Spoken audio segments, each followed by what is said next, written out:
오늘 우리에게 주신 하나님의 말씀은 구약성경 이사야서 44장 1절에서 4절, 그리고 신약성경 요한복음 10장 10절 말씀입니다. 먼저 이사야서 44장 1절에서 4절 말씀 함께 읽겠습니다. 제 성경으로는 구약 1021면입니다. 같이 읽겠습니다. 나의 종 야곱, 내가 택한 이스라엘아, 이제 들으라. 너를 만들고 너를 모태에서부터 지어낸 너를 도와줄 여호와가 이같이 말하노라. 나의 종 야곱, 내가 택한 여수르나, 두려워하지 말라. 나는 목마른 자에게 물을 주며 마른 땅에 시내가 흐르게 하며 나의 영을 내 자손에게, 나의 복을 내 후손에게 부어주리니 그들이 풀 가운데서 솟아나기를 시냇가에 버들같이 할 것이라. 요한복음 10장 10절 말씀입니다. 같이 한 목소리로 읽겠습니다. 도둑이 오는 것은 도둑질을 하고 죽이고 멸망시키려는 것뿐이요, 내가 온 것은 양으로 생명을 얻게 하고 더 풍성히 얻게 하려 하는 것이라. 아멘. 정희수 목사님께서 주님이 주신 생명을 극대화합시다라는 제목으로 말씀을 전하실 때 주님의 생명력이 넘쳐나는 예배가 되시기를 주님의 이름으로 축원합니다.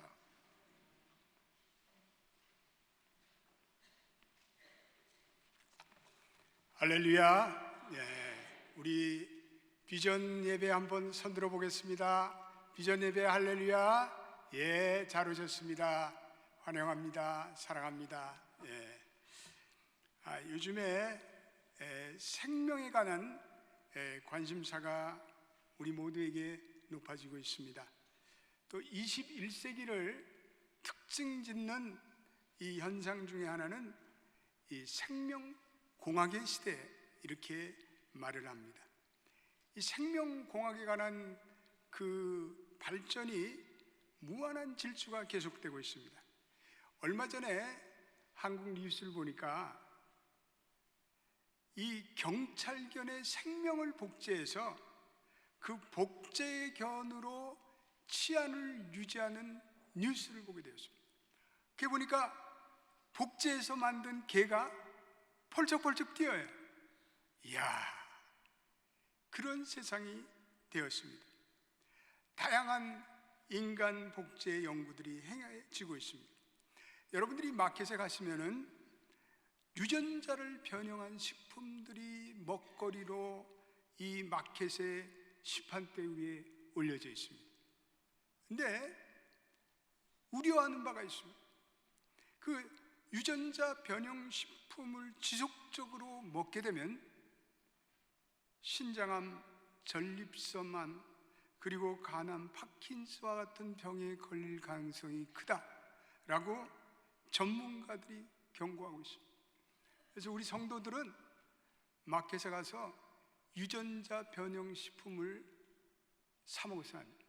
그건 구입해서는 안 돼요. 그런 거는 건강한 식품들을 여러분들이 꼭 구입해서 잡숴야 합니다. 이 생명공학의 그 무한한 발전이 정말 과학자들이 그렇게 약속하는 것처럼 인간의 미래에 대해서 장밋빛 환상을 주느냐, 거기에 대해서 논란이 많습니다. 또 여러 가지 부작용이 염려가 됩니다. 이 생명이라는 것은 하나님의 영역입니다. 그런데 그 생명을 인간이 침입을 해서 인위적으로 생명을 조작할 수 있는가, 거기서는 신학적이며 윤리적인 반대가 거셉니다. 우리는 생명에 대한 애착을 갖습니다. 여러분, 왜 그렇습니까? 이 생명은 죽음 저 건너편 반대편에 놓여져 있기 때문에 그렇습니다. 우리는 우리의 가족들, 우리의 사랑하는 배우자들, 지인들이 질병으로 그리고 사고로 목숨을 잃는 경우를 종종 목격합니다. 그럴 때 우리는 비로소 생명의 가치, 생명의 존엄성을 느끼게 됩니다. 우리 교회만 해도 교인들이 여러분이 계시니까 부모님들, 한국에 계신 부모님들, 미국에 계신 부모님들, 가족들이 하나님의 품으로 그렇게 갔다는 소청 간구가 거의 매주 실립니다. 아무리 믿음이 좋은 사람이라 할지라도 막상 죽음 앞에 설면 이게 흔들리고, 그리고 두려움에 빠집니다. 예수님조차 내 아버지여 만일 할만하거든 이 잔이 내게서 지나가게 하옵소서라고 기도하면서 십자가 죽음에 대한 고뇌를 시인하셨습니다. 우리 인간이 죽음 앞에서 그렇게 놓기 싫어하는 이 생명이라는 것이 도대체 무엇인가? 왜 인간은 그 생명에 그토록 집착하고 있습니까? 생명이라는 것은 인간에게 가장 소중한 것이기 때문에 그렇습니다.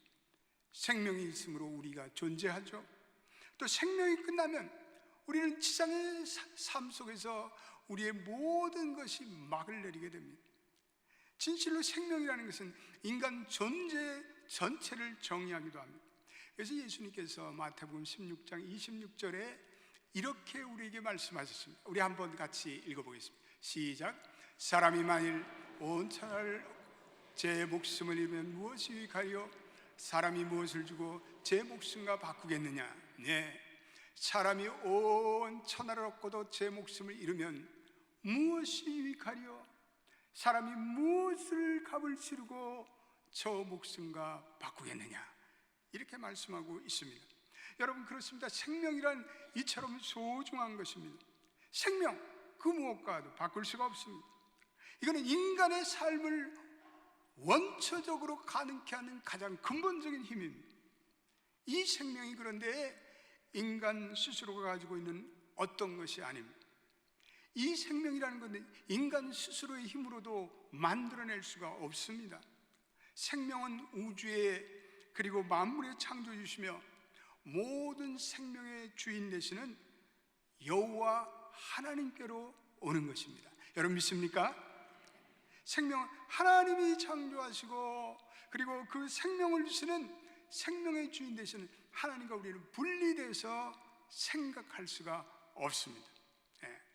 창세기 2장 7절에 보면 이런 생명에 관한 놀라운 말씀이 나오는데 한번 우리 같이 읽어보겠습니다. 시작.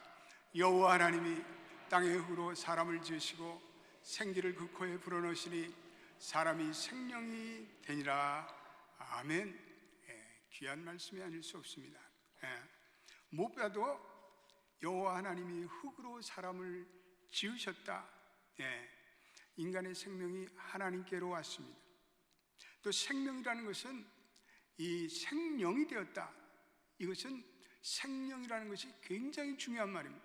이것은 네페시 하야라는 히브리어를 쓰고 있는데 이것은 호흡하고 움직이고 그리고 살아있는 존재가 되었다 이 말씀입니다.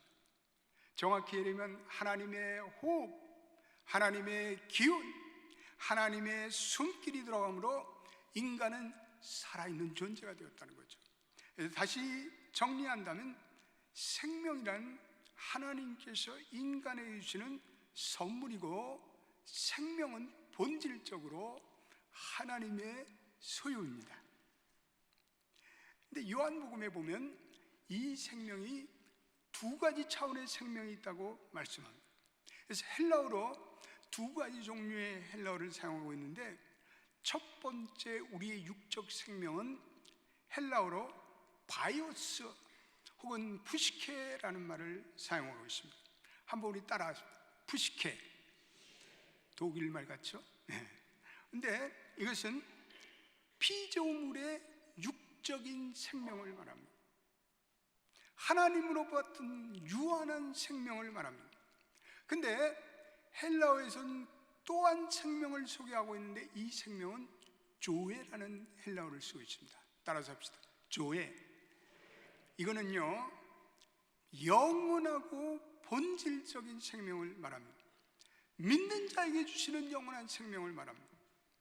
바이오스의 생명은 눈에 보이는 인간의 생애에서 나타나는 생명이지만 조의 생명은 하나님이 주시는 우리가 영원히 누리는 가장 높은 차원의 생명입니다. 죽은 자 가운데서 부활할 수 있는 생명이 이 조의 생명입니다. 그러나 이 바이오스 생명은 우리가 나이가 들면 죽고 그리고 병드는 유한한 생명입니다. 인간은 범죄함으로 하나님이 주시는 이 죄의 생명을 한때 잊어버렸습니다. 그런데 예수 그리스도께서 이 땅에 오심으로 예수 그리스도는 생명을 주시는 라이프 기버라고 얘기하고 있습니다. 생명의 수요자라고 말하고 있습니다. 그 예수 그리스도를 믿음으로 이 조회의 생명이 인간에게 회복됩니다. 누구든지 예수를 믿고 그리스도를 영접하는 자에게 이 조회의 생명이 잉태됩니다. 요한복음 5장 24절 한번 보겠습니다. 거기도 아주 귀한 말씀을 하고 있습니다. 읽어보겠습니다. 시작. 내가 진실로 진실로 너희에게 이르노니 내 말을 듣고 또 나를 보내시는 이를 믿는 자는 영생을 얻었고 심판에 이르지 않으니 사망에서 생명으로 옮겼느니라. 할렐루야. 이것도 조회의 생명을 얘기하는데, 조회의 생명이라는 것은 주님의 말씀을 듣고 또 나 보내신 하나님을 믿는 자에게는 이 영원한 조회의 생명이 주어진다, 이렇게 말씀하고 있습니다.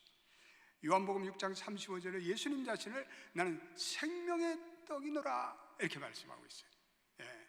요한복음은 계속해서 예수 그리스도를 생명을 주시는 생명의 실체임을 강조하고 있습니다. 그런데 이 생명에는 놀라운 특징이 있어서 이 생명은 빛을 내포하고 있습니다.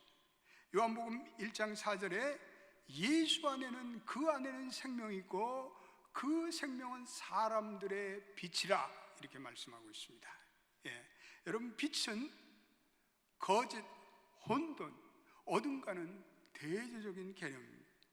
그러므로 예수 그리스도를 믿을 때 인간은 혼돈과 그리고 어둠과 그리고 무질서에서 벗어나 비로소 질서와 그리고 그 안에 내면에 참 빛이 그 영혼에 임하는 것입니다.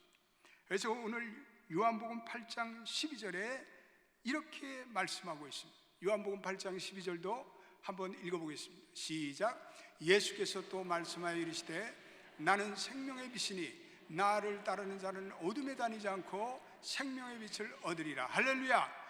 나는 생명의 빛이니 나를 따르는 자는 더 이상 어둠에 다니지 아니하고 생명의 빛을 얻으리라. 우리가 이 조의 영원한 생명을 얻고 나서부터 우리의 마음속에 어둠이 사라집니다. 우리의 마음속에 무질서가 사라집니다. 우리의 마음속에 혼돈이 사라집니다. 우리의 영혼 속에 하나님의 생명이 들어오므로 우리는 우리의 마음에 어둠이 사라지고 그리고 혼돈이 사라지고 우리의 마음이 정리가 되고 우리의 마음에 평화가 오고 우리의 마음에 기쁨이 오고 우리의 마음에 생명의 빛이 나타날 줄로 믿습니다. 우리는 다 어둠의 자식이었어요. 우리는 혼돈 속에 살았어요. 우리 인생의 의미가 뭔지도 모르고 살았어요. 그래서 내 인생이 날마다 뭔가 암흑을 지나고 혼돈의 세계를 지나는데 우리가 예수 그리스도를 믿음으로 이 조의 생명이 우리에게 들어오므로 이제는 우리가 생명의 빛이 우리의 영혼에 가득하고 마치 예수님께서 그 생명의 빛이 임할 때 우리가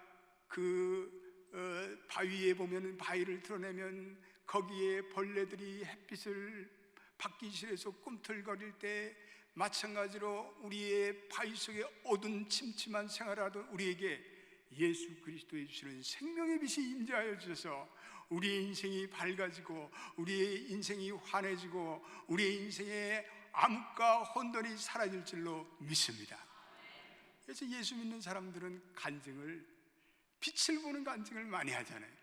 내가 꿈을 꿨는데 찬란한 생명의 빛이, 형용할 수 없는 생명의 빛이 내게 임하였습니다.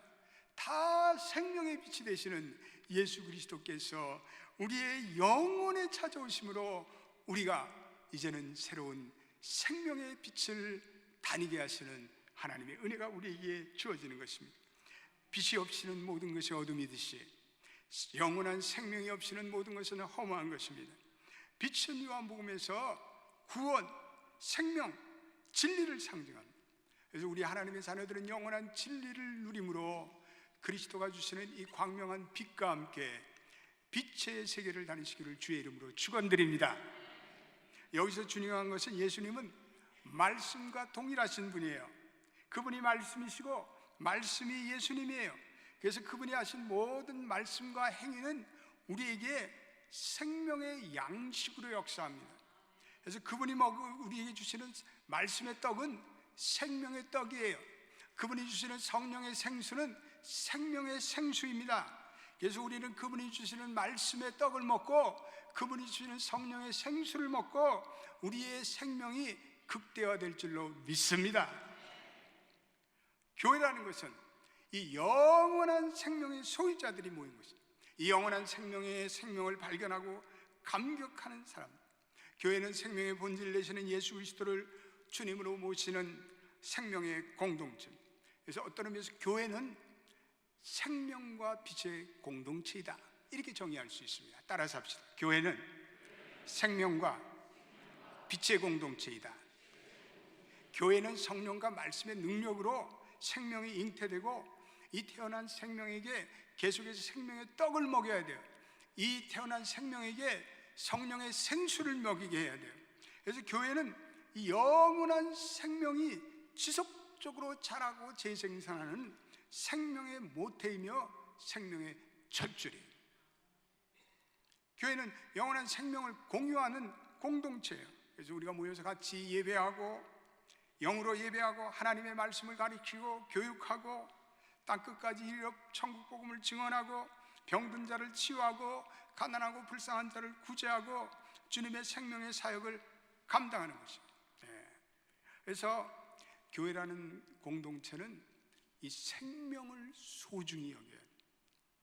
특별히 연약한 자의 생명을 존중해야 돼요.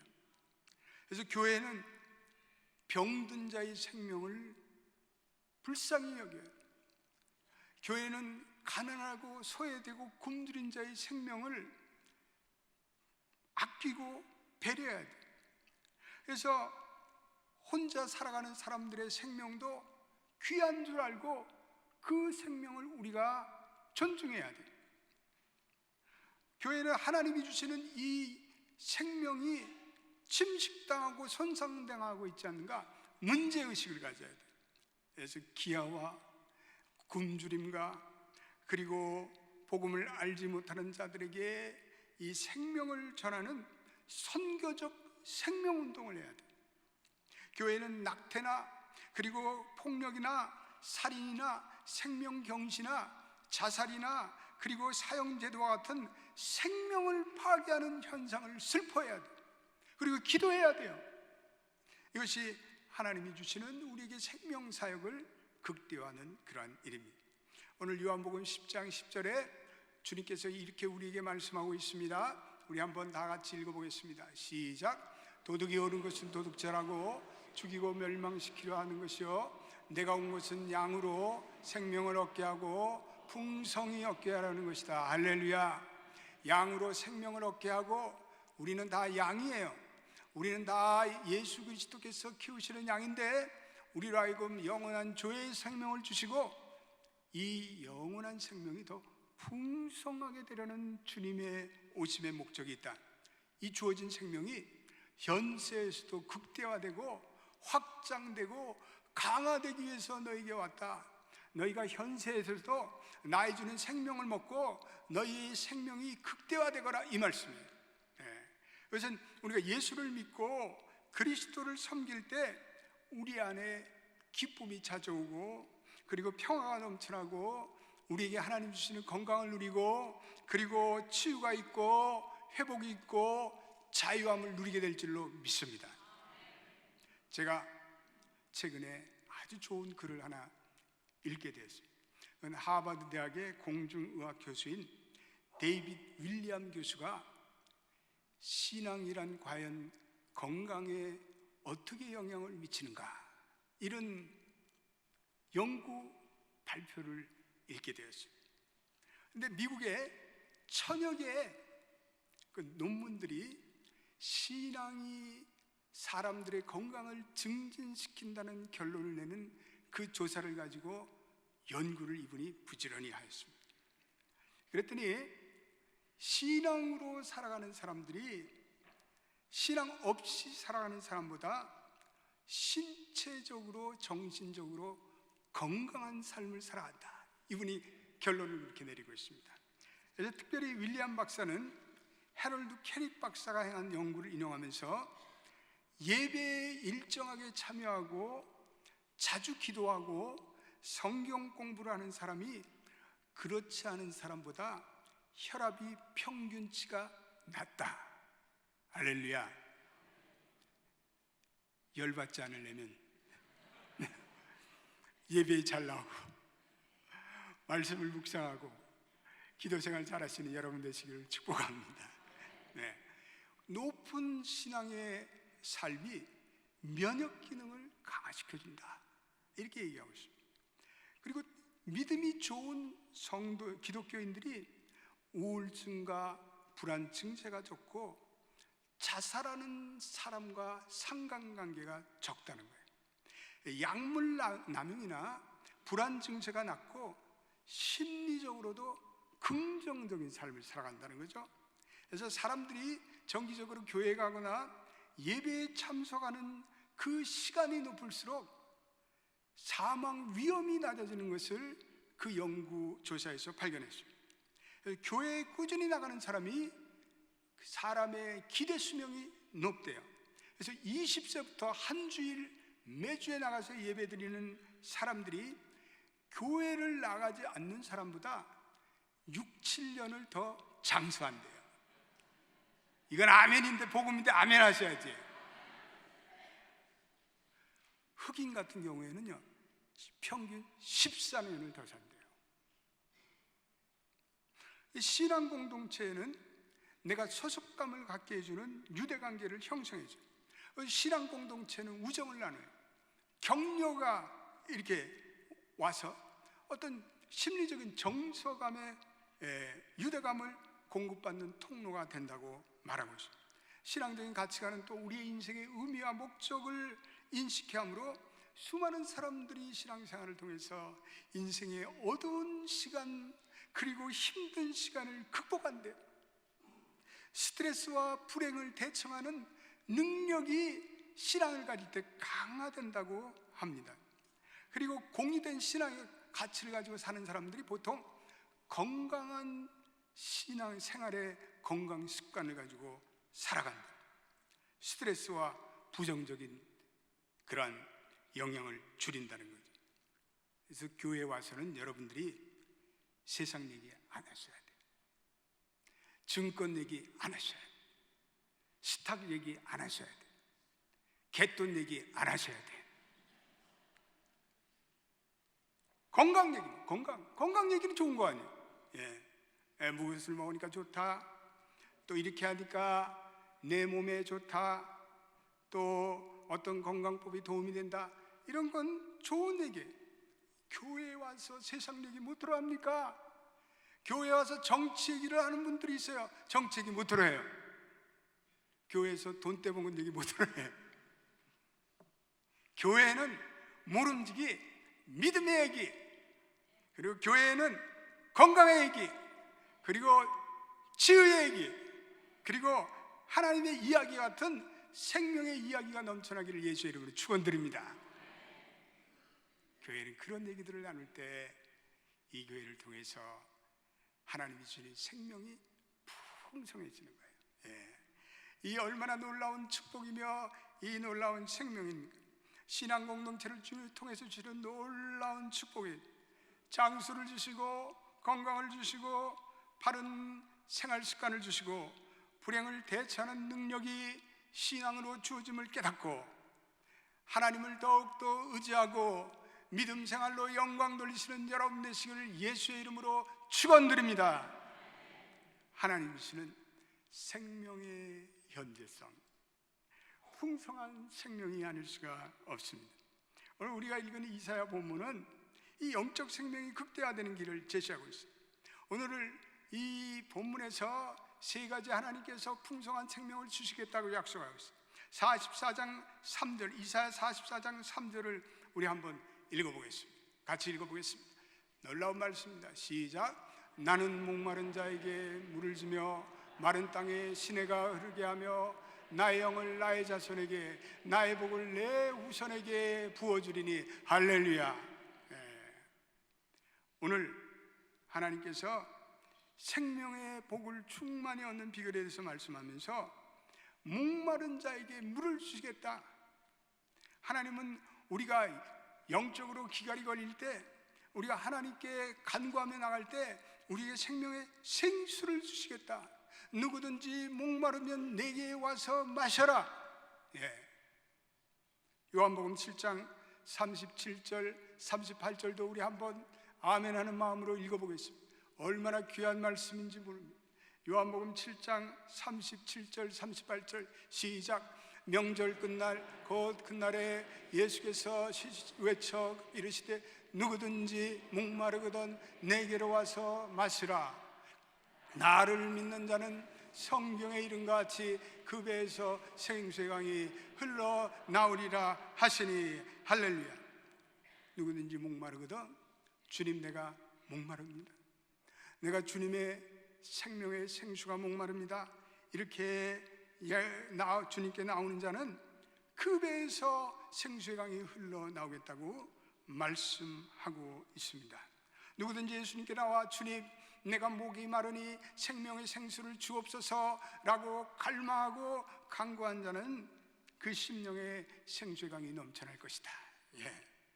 우리가 예전에 불렀던 찬양이 있는데 이런 찬양이 있습니다. 누구든지 목마르거든 내게로 와서 마셔라. 나를 믿는 자는 성경의 이름같이 그 배에서 생수의 강이 넘쳐나니. 우리 다 한번 두 손 높이 들고 찬양하면서 주여 목마릅니다. 은혜를 주옵소서.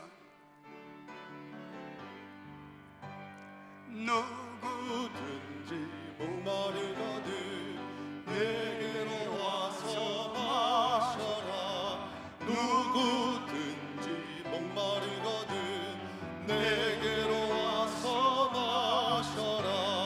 나를 믿는 자는 성경의 이름과 같이 그 배에서 생수의 강이 흘러나리라. 나를 믿는 자는 성경의 이름과 같이 그 배에서 생수의 강이 흘러나리라. 할렐루야. 주님의 약속입니다. 우리는 이 생명의 생수를 갈구해야겠습니다. 우리가 메마른 영혼으로 살아가는 이유는 단 한 가지입니다. 생명의 생수가 되시는 주님께서 우리에게 주시겠다 하는데 우리가 구하지 않기 때문에 그렇습니다. 성경에서는 이 생명의 생수라는 것은 성령의 존재를 의미합니다. 말씀의 은혜도 뜻합니다. 예수님은 구하는 자에게 성령을 주시겠다. 오늘도 마지막 시대에 성령을 물붓듯 부어주시겠다. 신약시대의 오순절날에 성령을 물붓듯 만민에게 부어주시겠다고 약속하고 있습니다. 하나님은 생명의 영으로 오신 예수 그리스도의 그 구속의 사역으로 말미암아, 십자가의 사역으로 말미암아 이 성령을 우리에게 선물로 주시고 오순절 성령의 강림 시대 이후로 충만한 성령의 시대가 열렸습니다. 이 시대 이후로 누구든지 자기의 죄를 참여하고 그리고 세례를 받고 그리고 회개하는 자에게 생명의 생수를 누구든지 부어주신다 약속하고 있습니다. 문제는 우리가 이 생명의 생수를 구하지 않는, 간구하지 않기에 얻질 못해요. 우리의 생명은 여러분 기억하십시오.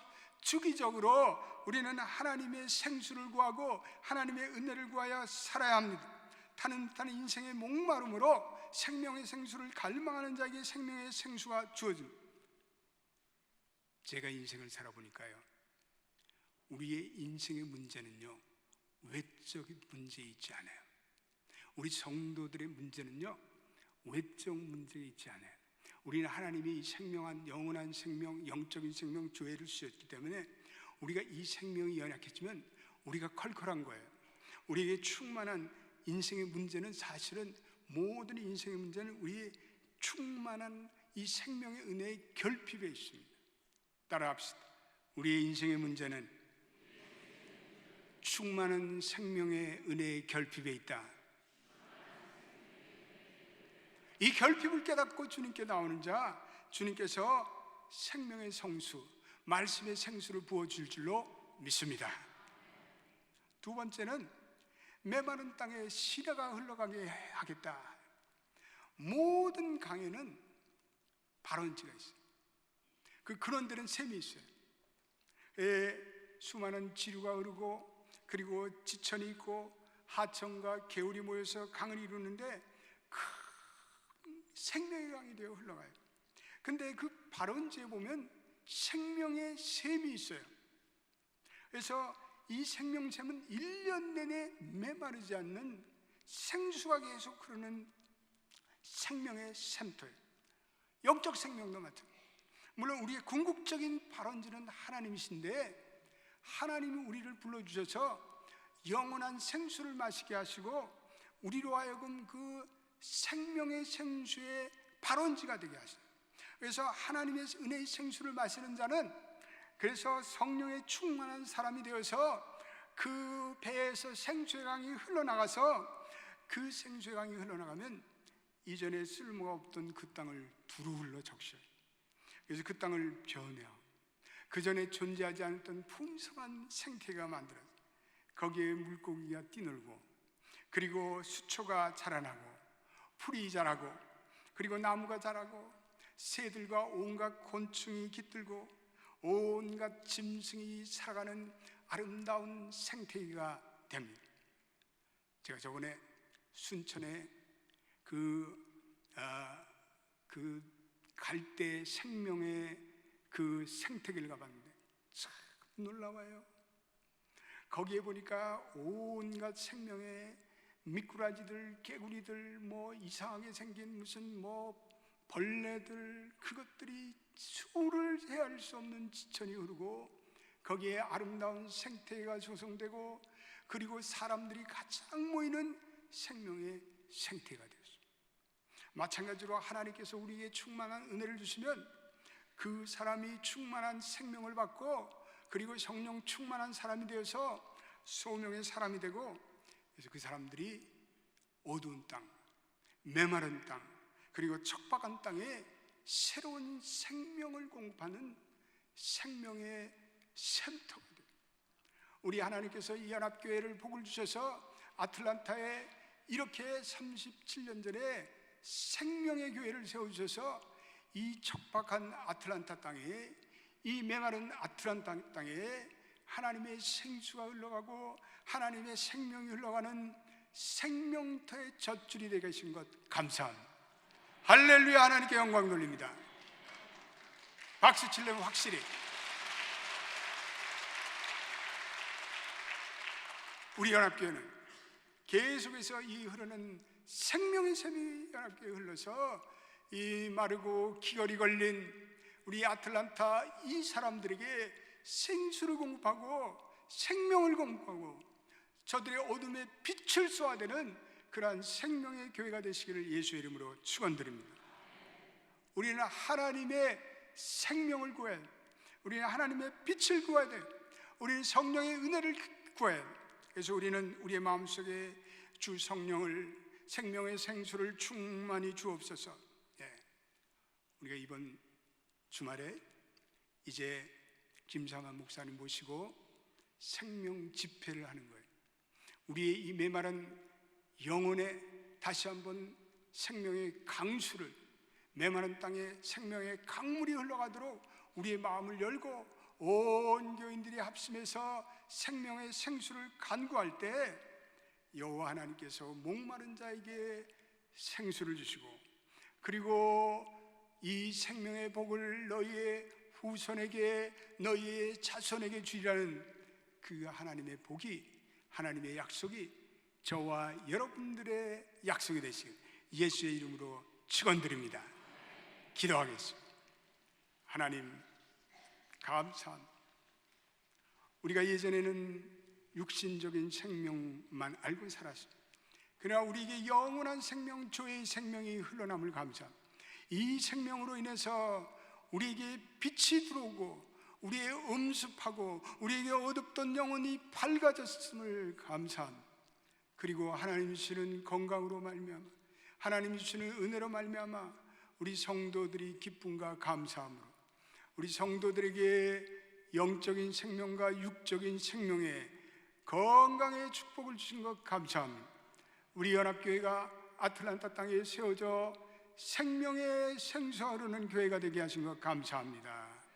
앞으로도 이 교회를 사용하여 주소서.